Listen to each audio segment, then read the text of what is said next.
Monica Pearson, One-on-One, sponsored by Montlick Injury Attorneys. Hello and welcome to One-on-One. My guests tonight are total bosses and number ones in a lot of ways. Cardiologist Dr. Nanette Wenger, a pioneer in women's heart health who proved heart disease was not just a man's disease. Hala Moddelmog, the first woman to head an international restaurant chain.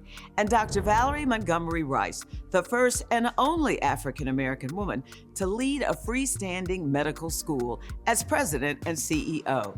It is her story we begin with tonight. It was 50 years ago this year, Morehouse School of Medicine was founded. And almost 11 years ago, Dr. Valerie Montgomery Rice became the first woman president and CEO of the medical school. She's a deal maker. She convinced former New York City Mayor Michael Bloomberg to invest in historically black medical schools. The most important part of this, Monica, at that time, the year before, we had 43% of our students at Morehouse School of Medicine graduating with greater than $250,000 debt.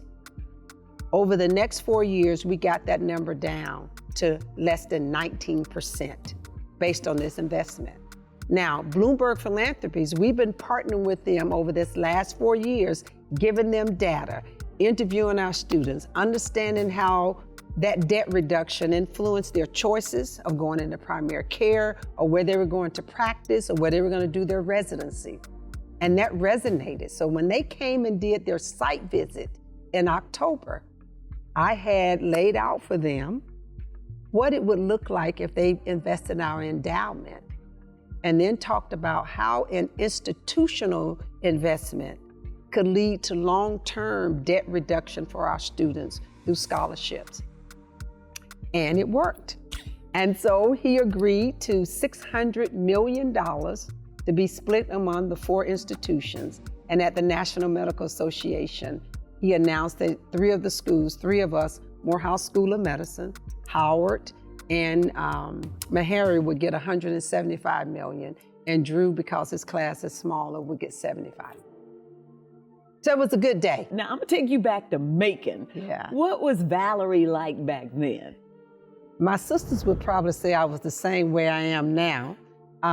Probably a little bit bossy, probably too direct, but always the optimist, really believing that anything is possible. And that clearly comes from my mother. Because she worked for Kraft Company? She worked for Georgia Kraft, the paper company back then. You know, more than just tell us, she showed us. And the first understanding that we had was when she left an abusive relationship. And when you ask my mother why she left in the middle of the night, and she will tell you that she did not want her daughters to believe that they had to stay in relationships that were not healthy for them. And she always told us that you had choices. And when she went to work for the paper company in Georgia Kraft, that was the game changer, because she had not really worked when she was married as much. And then she had to work. And so, she had different jobs, and then she got that job at the paper company. She worked swing shift now, 7 to 3, 3 to 11, 11 to 7. She had very strict rules about when we could go outside, when we could have guests over, because she worked the swing shift. But she continued to tell us that education was gonna be the equalizer. And that was the opportunity for you to change your circumstances. So she was very strict about our school work and the activities that we engaged in. And I always tell this story about her whispering in our ears in the middle of the night, whether she was coming home from a midnight shift or going to work, and she would whisper things like, all things are possible. You can do anything. Now, my mother did not know what osmosis was. I did not believe. But she did believe in subliminal messaging and giving people hope and opportunity. Valerie Montgomery excelled at Southwest High School in Macon, in and out of the classroom. In the honors program, I was the only African-American student in this honors program of about 15 or 20 students. And Mrs. Newbold said to me, I was thinking about where I was going to go to college, and she said to me, they're looking for black kids to be engineers, so you should go to Georgia Tech. So I said, well, sounds good. I mean, you know, it wasn't a lot of counseling going on about what schools you should go to. And so I applied to Georgia Tech. and pretty much got a full ride and came up with chemical engineering because I like chemistry. And so I was in my tail end of my co-op experience. And Procter & Gamble had offered me a job. And I called my mother and said they offered me a job and they would probably offer me as much money as she was making. And I said, but I don't actually think I want to be an engineer. She said, well, what do you want to do? I said, well, I looked in the encyclopedia. Remember the Encyclopedia Britannica? And you do that word match. And I looked up and it said, if you like people, science, and math, medicine came. But I said, I'm going to go to medical school. What was Mom's reaction? She was like, you're crazy. Now, this is a long distance call. And she was like, Valerie, that doesn't make any sense. And so I did call my advisor. And he said, well, why don't you just come back and finish your engineering degree, and then if you think you want to go to medical school, you go to medical school. And so I went over to Spelman College because Georgia Tech did not have a pre-med program at that time. You were either engineer or architect or industrial management major. And there were not a lot of people going to medical school. And I'll never forget, the advisor at Spelman said to me, you don't seem to know a lot about going to medical school. And I said, I didn't know a lot about being an engineer, and that's working out okay. A little sassy. A little sassy. And she helped me apply to the summer program at Harvard Medical School that were preparing minority students to go to medical school. She got into Harvard Medical School and planned to be a neurosurgeon, but ended up going into obstetrics and gynecology. Coming up, she shares how she came to that decision despite not being interested in delivering babies. And later, meet the woman who broke barriers, becoming the first woman president of an international restaurant chain.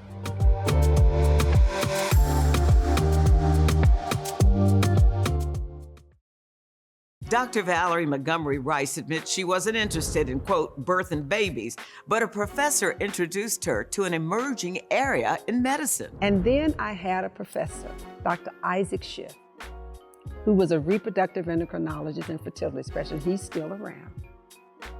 And his bedside manner of how he engaged patients won me over. And at that time, in vitro fertilization was just really coming of age as much. I got to experience the first transvaginal retrieval of eggs using an ultrasound. And the head embryologist was a woman, and Kiesling, who is still my mentor today. And so I ended up changing my mind and going into OBGYN, but really to be a reproductive endocrinologist and fertility specialist. And I spent my entire fourth year of medical school doing basic science research, looking at purified hormones in order to improve the number of eggs that a woman could produce, and had lots of success with that. And that sort of started my academic career. So tell me, you really don't miss delivering babies? Not at all. And the reason that I don't, because I think that ought to be a joyous time. And I didn't like getting up in the middle of the night.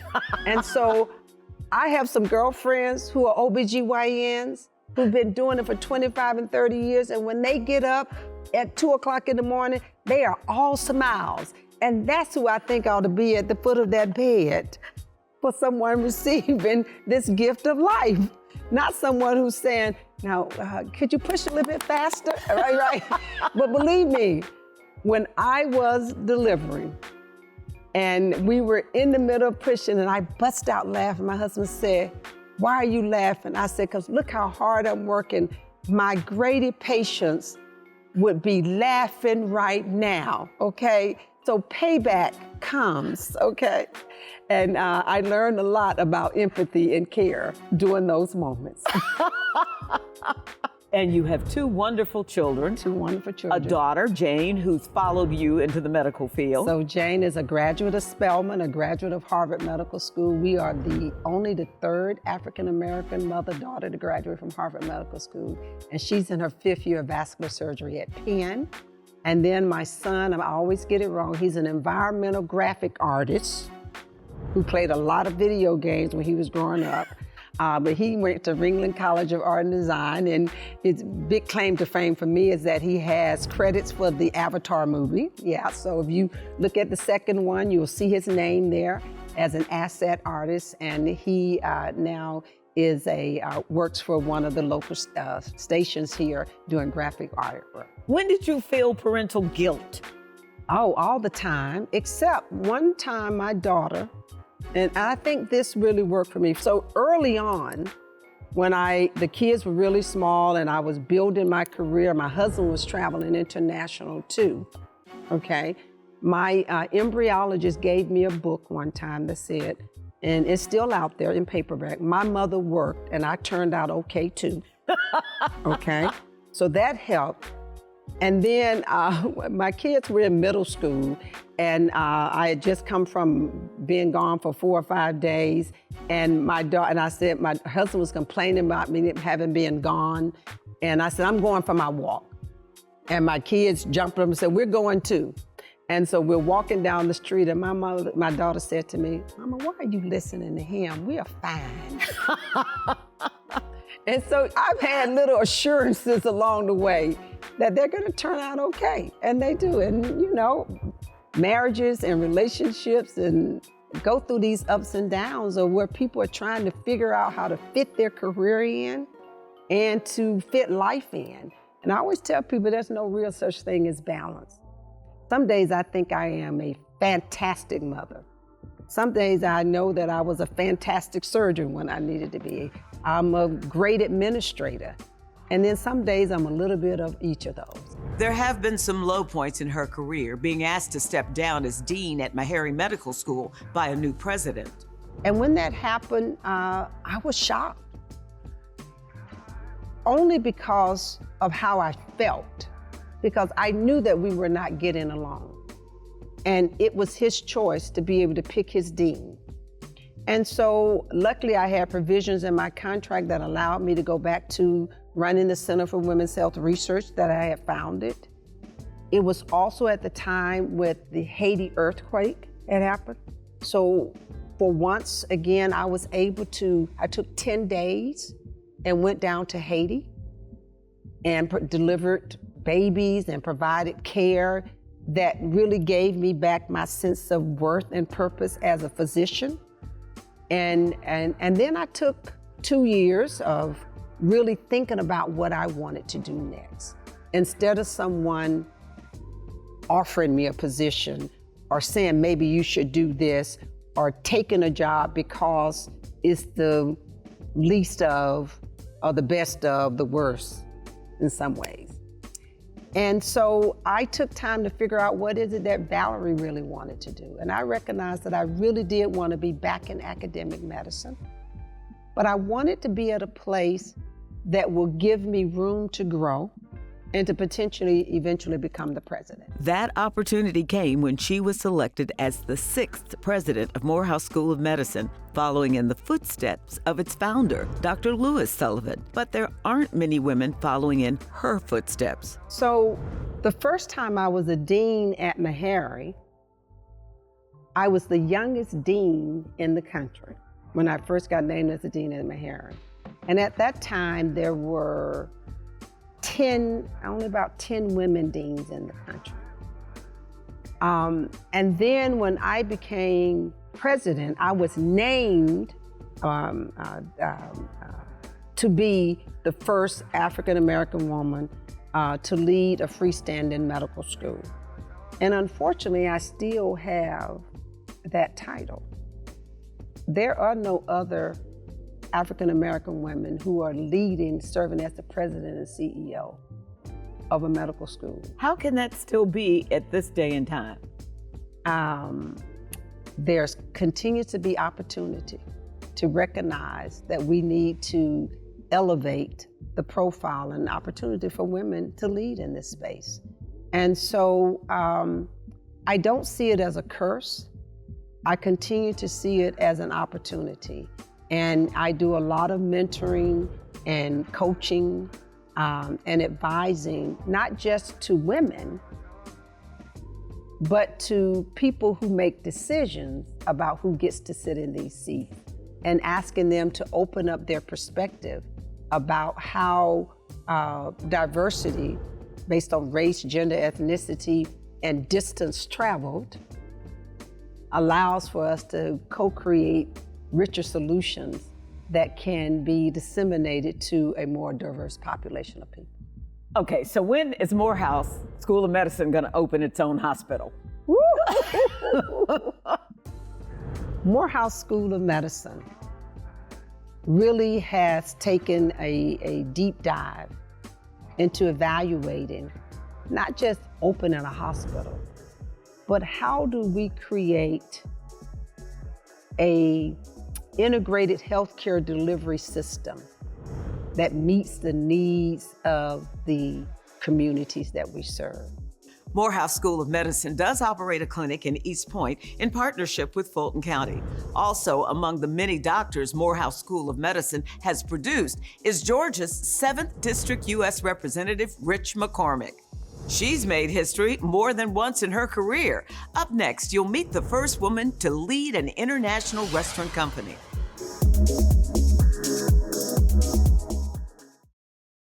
Hala Moddelmog has made history as the first woman to lead an international restaurant company, Church's. She was also the first woman to lead the Metropolitan Atlanta Chamber in its then 160-year history. And now she's moved to the nonprofit arena as president and CEO of the Woodruff Arts Center. That's where we went one-on-one. The Woodruff Arts Center at 1280 Peachtree Street Northeast is home to the Alliance Theater, the Atlanta Symphony Orchestra, and the High Museum. Right now, it looks like a construction site, even though it is business as usual. We have just an enormous amount of work going on here. We've got a $67 million campaign going. I'm happy to say we've got about $62 million in the bank. So we are building a whole new front entrance on Peachtree Street. And I hate to say it, but the door on Peachtree, facing Peachtree, has been closed, literally locked for the last, 20 years. So we're opening that up. We're going to put some beautiful flowers, some beautiful work out there. But the piece de resistance is we are having a Gazzetta stage for youth and family. Yeah, and it's gonna be a perfect stage. It's gonna have we're gonna be able to do a play in the morning by the Alliance Theater. We're gonna be able to have the Atlanta Symphony Orchestra's youth orchestra practicing there in the afternoons, and then we're gonna be able to flip that room and have chamber music at night. So it's very flexible room, and we're just thrilled with it. I mean, we are out of space and time to do all of the educational work and all of the work for youth and families that this town demands. We all know that there's a literacy crisis in the country and in Atlanta. We know that our third grade reading scores are really, really terrible. And if you can't read in the third grade, when you start to read to learn, then you really have a problem. So we knew that. We also had a study done from the University of Arkansas, and it was about field trips, and it was about 3 field trips a year, one to the High, one to the Alliance, and one to the ASO, did for these children. And it was this longitudinal study. They've tracked them for 7 years, and it was scientific study. So there was a control group that didn't get the field trips. And what we expected is that these kids would come back with some sort of emotional improvements, if you will, and so here's the data we found. They had fewer absences at school. They had fewer infractions, fewer trips to the office. They came away with a better sense of hope.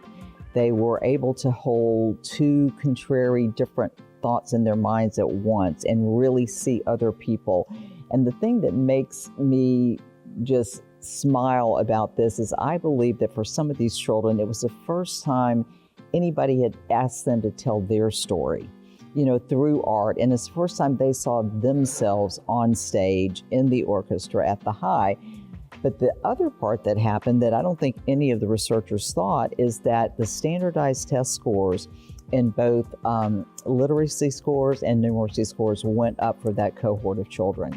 And just think about it, if all of a sudden you're engaged enough that you want to come to school and you're driving that, and you're paying attention and your focus and your social and emotional well-being feels well enough that you can take in information, it's just, we've known that art can do this for people, but there's so much science now that we didn't have before. So that was the impetus. Over her career, Hala Moddelmog led for-profit businesses like Arby's and churches and has worked in 2 nonprofits, Susan G. Komen for the Cure Breast Cancer Foundation and now the Woodruff Arts Center. What did you learn in the for-profit world that is now what you use in the nonprofit world?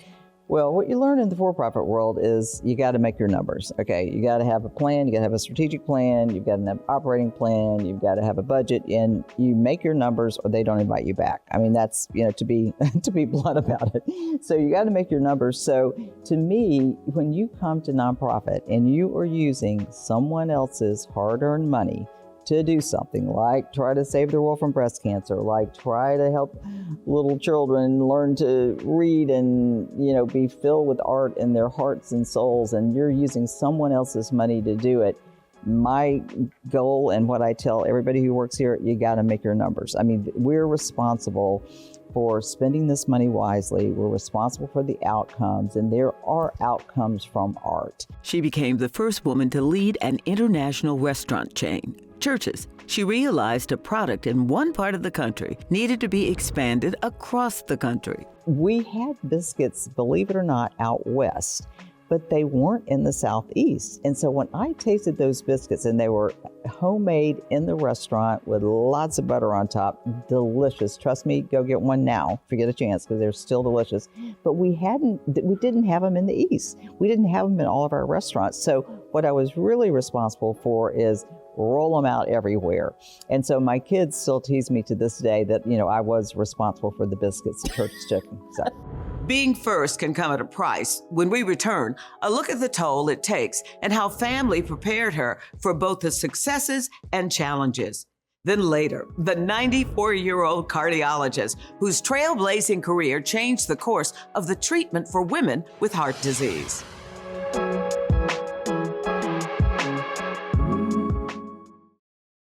Hala is a woman of many firsts in the business world, and that can be a blessing and/or a burden. I think part of the blessing is you get to talk about it a little bit, and for women, we want to lift up women, right? I mean, that's what you're doing right now, by taking a few minutes with me, and I appreciate it.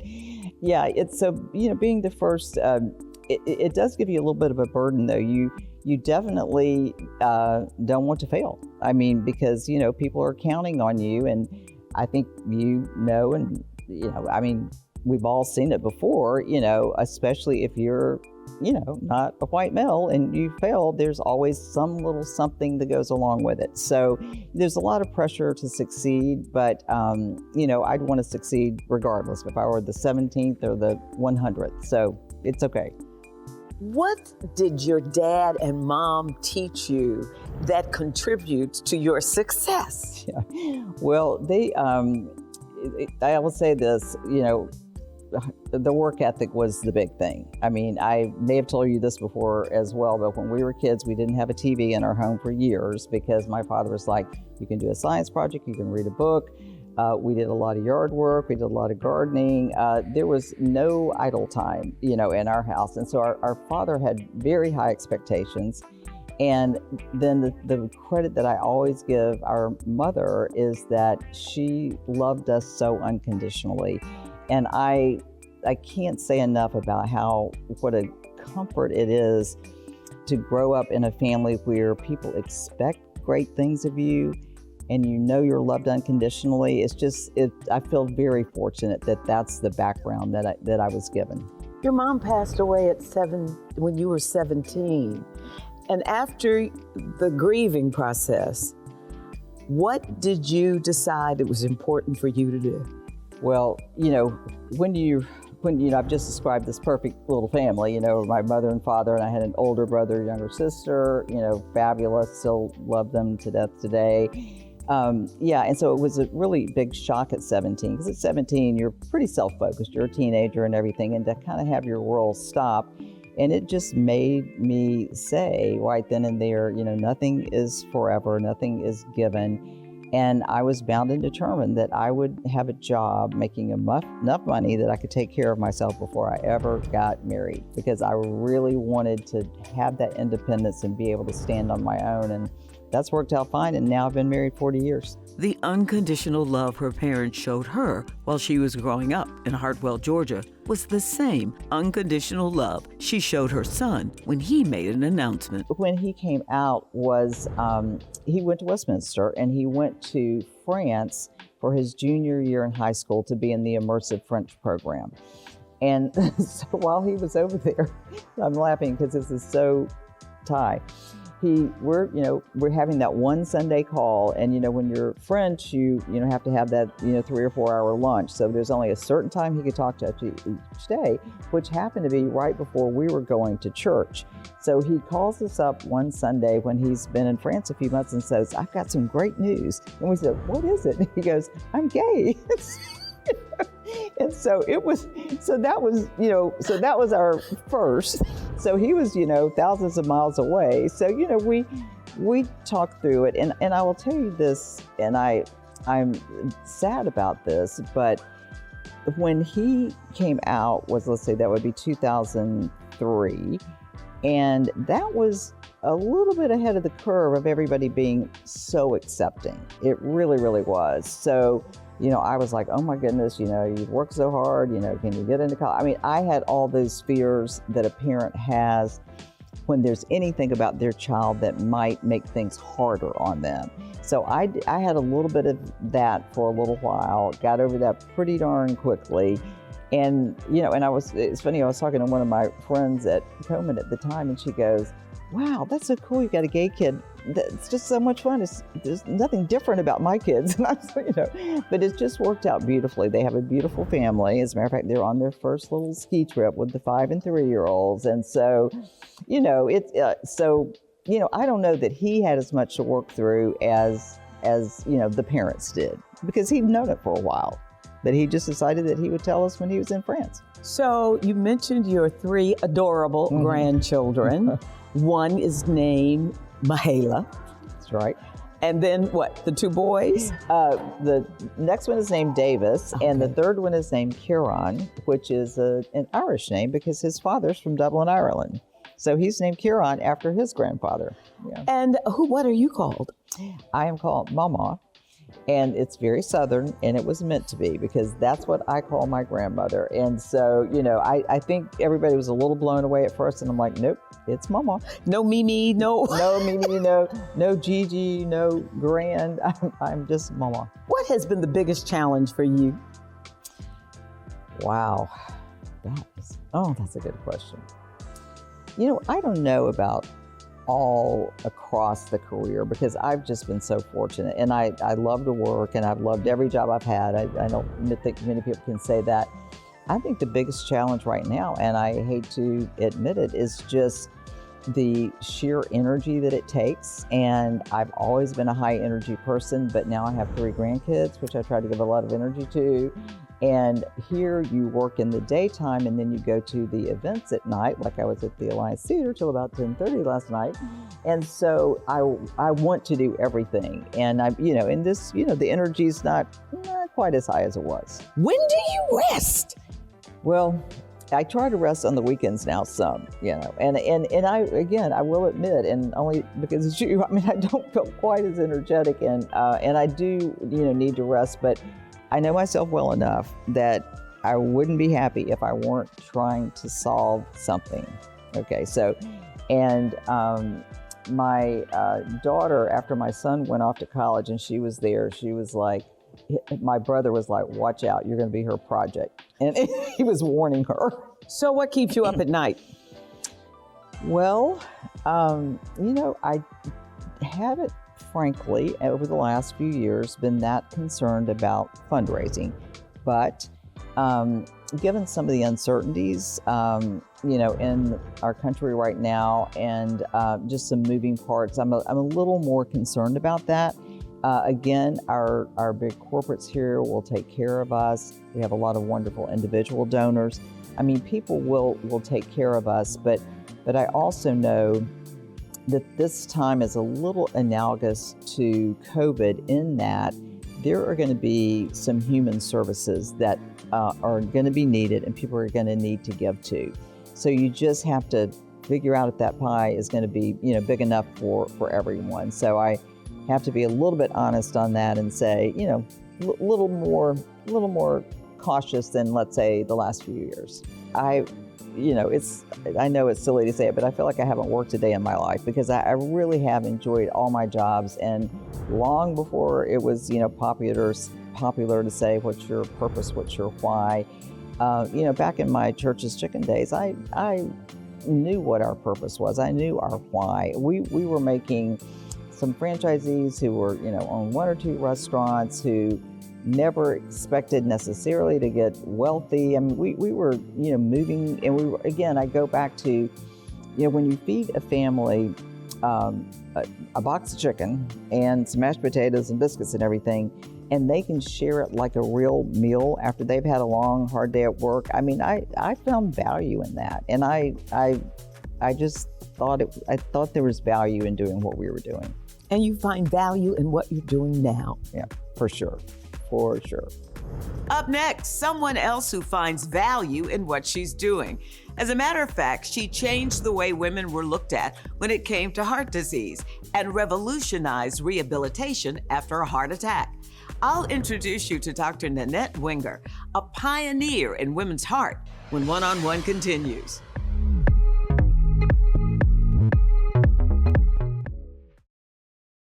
Some people call my next guest the Queen of Hearts, but many more call this medical pioneer a lifesaver. Dr. Nanette Wenger changed the way the medical field looked at women when it came to heart disease. She's been in Atlanta since 1958 at Grady Memorial Hospital and Emory University. Early in her career, Dr. Nanette Wenger grew tired of what she called bikini medicine when it came to women. Early on, any of the research done in women related to the areas covered by the bikini bathing suit, the breasts and the reproductive system. And one of my rallying cries was, women have a whole body. It's not just bikini medicine. And I think it caught on. Women are not just small men.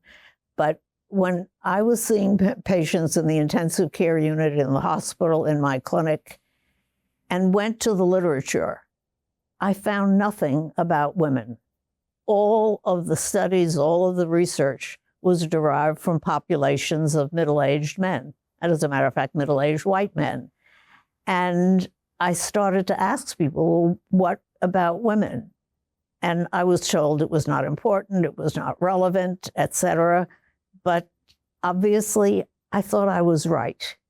And when I think I am right, I'm relatively persistent. And I went to my colleagues at the Heart Association, at the American College of Cardiology, at the National Institutes of Health, and I finally persuaded the National Institutes of Health, and then it was the National Heart Institute, lung and blood hadn't been added yet, and persuaded them to have a workshop on women and heart disease, women and coronary disease. We had a workshop, and then typically the result of a workshop is a conference. It usually occurs in 2 years. This one occurred in 6. It took a bit of conversation with people, but it was a very successful conference because it defined what we knew about women and coronary disease. And it also defined the knowledge gaps. And those knowledge gaps, I think, energized a generation of physician scientists saying, we're taking care of women as half of our patients. And there is so much we don't know and so much that we must learn. And as a matter of fact, when our paper from the conference was published in the New England Journal, it was the 1980s, not that long ago, the journal editors said it was the first time that the word coronary disease and women had been in the title of an article in a major medical journal. So the fact is that so many people suddenly realized that they did not have the requisite information to care for their women patients. And that's the stimulus for research. You're feisty. Oh, yes. When you set your mind to something, it's like, we're going to do it. Well, I think part of it is in a sense, my leadership style. Many people lead from the top down. I lead from the bottom up.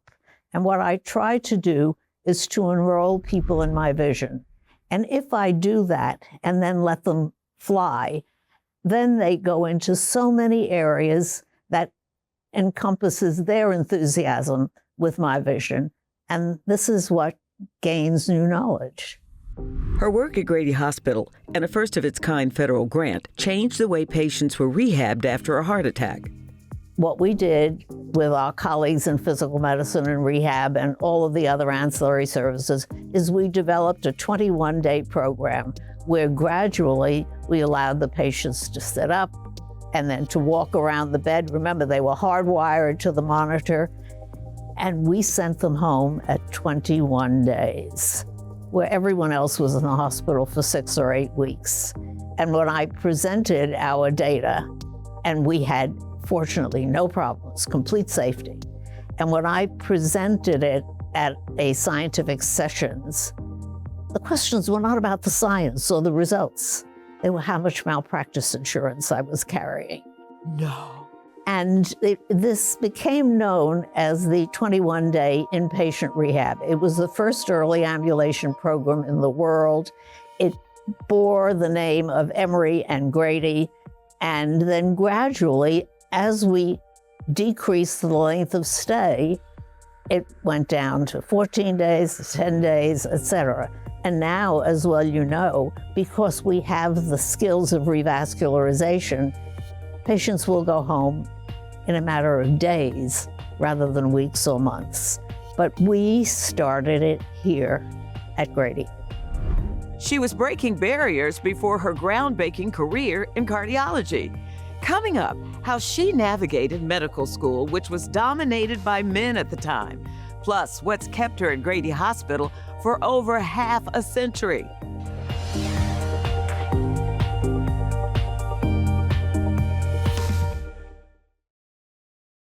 Dr. Wenger and her late sister were born in the United States. Their parents were Russian Jewish immigrants. Well, this was a long time ago. This was at the time of the Tsar, at the outbreak of the First World War. And my mother was still in university there and actually came to America on the last ship to cross the Atlantic. My father was very different. His family was in the lumber business, and they had contacts with Japan, who was one of their major markets.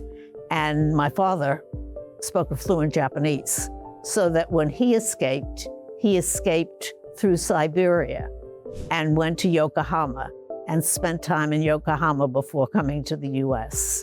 And where did they meet? They came from the same small town, but they never knew each other because they were 5 years separate in their age. But my father was friends with my mother's oldest sister. He contacted her when he came to New York, met my mother, and that was it. My parents were highly educated. They spoke 4, 5, 6 languages. And actually, in the early days when I was doing research for the early editions of The Heart, many of the articles were not in English, and we didn't have the automatic translation. My mother did a lot of the translating for me for the Eastern European. So when you were growing up, what were the kinds of things that your parents told you that you still incorporate today? What were the things they said you were responsible for? Well, again, I think it was respect, responsibility, and a lot of this really is something they showed to me by what they did in the community. They always, even though they were immigrants, they were privileged immigrants because they were highly educated, and they gave back to the community as well. So what was your first volunteer job, you remember? Oh, I remember it very clearly because I was in high school. I was in Manhattan at the Hunter College High School, and it was during the war, and there was the American Women's Voluntary Services, and we were junior American Women's Voluntary Services. We had uniforms. It was very impressive. And we walked over to the New York hospital and we volunteered filling pills. You filled the capsules by hand, which is the way it was done. And we did this during the war all the time. We were part of the war effort. At Hunter College, a professor told her she should be a lawyer and not a doctor. But Nanette Cass chose Harvard Medical School. Well, again, mine was the 6th class of women at the Harvard Medical School. And the decision was made by the Board of Overseers that they had to have 10 years of experience with women before they incorporated them in the university charter. So women were incorporated in the university charter the year my class graduated. Until then, we were on probationary status. And as such, we could not get university housing. So the men lived in the dormitory under house rules at the time, and the women lived in apartments in town. You got the better part of the deal. But the other better part of the deal was that even though some of our professors really didn't know how to handle women, our classmates were wonderful. The men were welcoming, they took care of us, they made certain that no one even thoughtfully or emotionally abused women. And I remain friends with some of my classmates to this date, although sadly they're not as many as there should be around. Well, how did you meet your husband? He was a gastroenterologist. Well, it's not truly an arranged marriage, but our fathers were friends and they introduced us. Did you have second thoughts about marrying another physician? Not at all. And why? Because we shared so many things. Actually, we both were at the Emory University School of Medicine. As a matter of fact, he was there first, which is the reason I came to Atlanta. I agreed when we became engaged to try it for a year. It's been a very long year. How many years now? It's been over half a century. 67 years to be exact. Why did she stay? There was something about Grady Hospital that absolutely made my heart sing. It was the patients who were wonderful. First, they entrusted us with their care, which was really important. Secondly, they allowed us to use them to teach our medical students and our residents. And that is a giving. And then they participated in our research studies. And in the early research studies of cardiology, the Grady site was always, as it is today, one of the top enrollers because our patients knew the value of learning. And some of the things that we do absolutely routinely in cardiology today were made possible by the patients in the early days who enrolled in the early National Institutes of Health research studies. They were just wonderful, wonderful people. And, you know, when you work at a safety net hospital, you realize how much ability you have to give back, not only to individual patients, but to the community. Because when you take care of a mother or a father, you're taking care of their family. And in that way, you're taking care of the community. Last question. When you look at Grady and also at Emory, and you see the young people coming through being trained to be physicians in the future, how does it make you feel? Well, again, I think the young people are so exciting. They come from so many different backgrounds. They want to do so many different things. So much is available to them. And so many of them are really on the cutting edge. They're asking the appropriate questions, and they're involved in getting some of the answers. But also, when I see what is happening within Emory Healthcare, in terms of how the concepts have expanded and how the availability in every area has expanded. And when I look at the Grady campus and see it expanding physically downtown and out into the community, I'm just very, very proud of what the healthcare system is delivering in the city of Atlanta. Thank you for joining me, and I hope to see you next Sunday at 6 right here on Peachtree TV. You can also watch Monica Pearson one-on-one anytime by subscribing to Peachtree TV on YouTube. Good night.